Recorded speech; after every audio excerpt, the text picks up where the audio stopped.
आलेलो आहोत जे आहोत आम्ही सगळे येतो. आमची 7 नगरसेवक आलेलो आहोत आणि बाकीचे पण इतर आलेले आहेत. 11.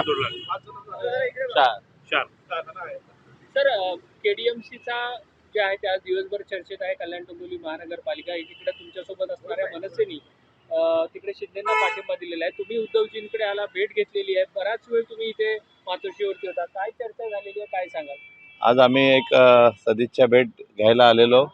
ह्या निवडणुकीनंतर सर्व सदस्यांना भेटण्याची इच्छा होती आणि अत्यंत महत्त्वाचं असं त्यांचं मार्गदर्शन झालं.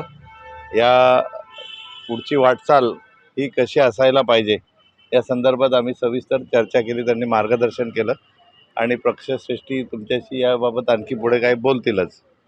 पण तशा प्रकारची चर्चा झाली आहे, काय मार्गदर्शन केले?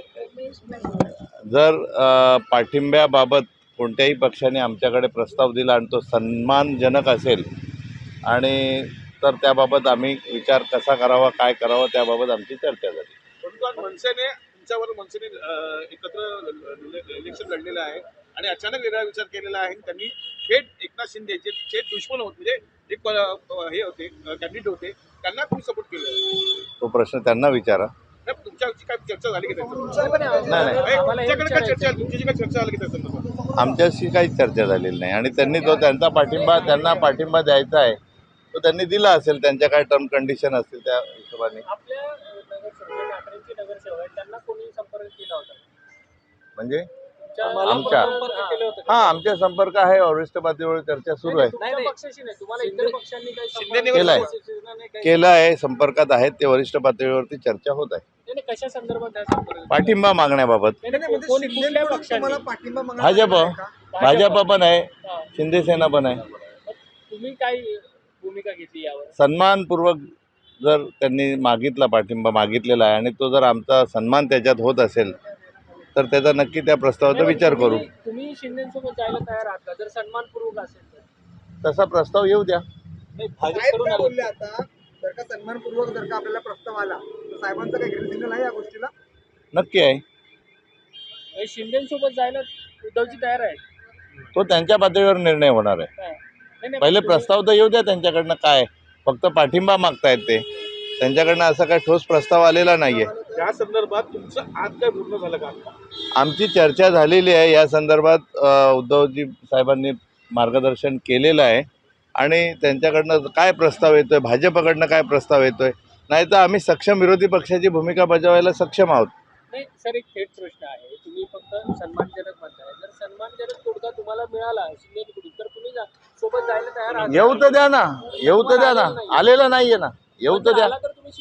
नक्की विचार करू ना त्याच्यावरती. वरिष्ठ पातळीवर निर्णय होईल ना. तुम्हाला शिंदेसोबत जायला काही वावडं नाही? आता अर्थ तुम्ही काढू शकत नाही की वावडं नाहीये. प्रस्ताव तर येऊ द्या. तुम्ही त्यांना विचारा ना प्रस्ताव. हा प्रस्ताव त्यांना विचारा ना. तुम्ही प्रस्ताव दिला आहे का, तुम्ही पाठिंबा मागितला आहे का, त्यांना विचारा. उद्धव ठाकरेंशी बोललं तर उद्धव ठाकरेंचं काय मत होतं? बघा, आमचा दीपेशजी म्हात्रे साहेबांशी चर्चा झालेली आहे. त्यांनी प्रस्ताव दिला आहे, भाजपकडनं प्रस्ताव आला आहे. त्याच्याबाबत आम्ही वरिष्ठ पातळीवर काय निर्णय घ्यायचा आहे तो घेणार आहोत. चर्चा चालू आहे.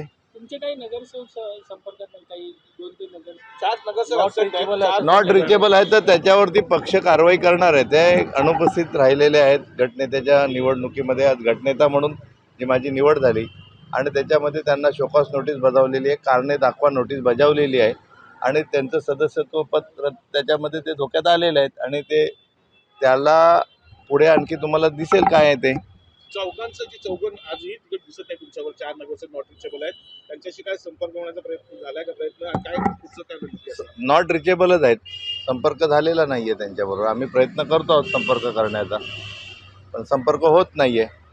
आता नक्की काय प्रॉब्लेम आहे, कुठे ते आहे, त्यांना लपवून ठेवलं आहे, किडनॅप केलं आहे किंवा काय आणखी काही वेगळा प्रकार आहे, हा येत्या काही दिवसात उघड होईल. त्यांच्याकडनंच उघड होईल. एबीपी माझा, उघडा डोळे बघा नीट.